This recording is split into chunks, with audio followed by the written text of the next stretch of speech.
श्री राधा वल्लभ शेरवन। श्री हरिवंश महर्षि।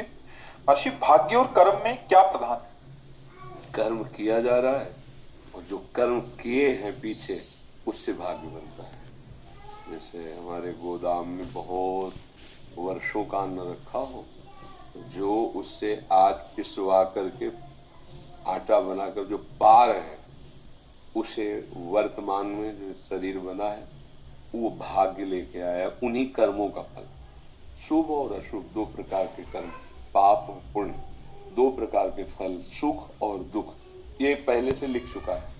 इसे भाग्य कहते हैं। और कर्म, अब जो हम कर रहे हैं, तो कर्म से कर्म मिटाए नहीं जा सकते। कर्म योग से हम अपने भाग्य को भी बदल सकते हैं। और नवीन कर्म जब भगवान को समर्पित हो जाता है तो भगवत प्राप्ति कराने में समर्थ हो जाता है, परम शांति परम सुख प्रदान करने में। तो कर्म कहते हैं जो अभी हम कर रहे हैं। कर्म दो प्रकार के होते हैं, एक विधि, एक निषेध। निषेध माने जिनको नहीं करना चाहिए, और एक जो करना चाहिए, जो पाप कर्म होते हैं, जो पुण्य कर्म होते हैं वो। और जो भाग्य होता है, इन दो पीछे जन्मों में जो हमने किए उससे भाग्य का निर्माण होता है इस जन्म का।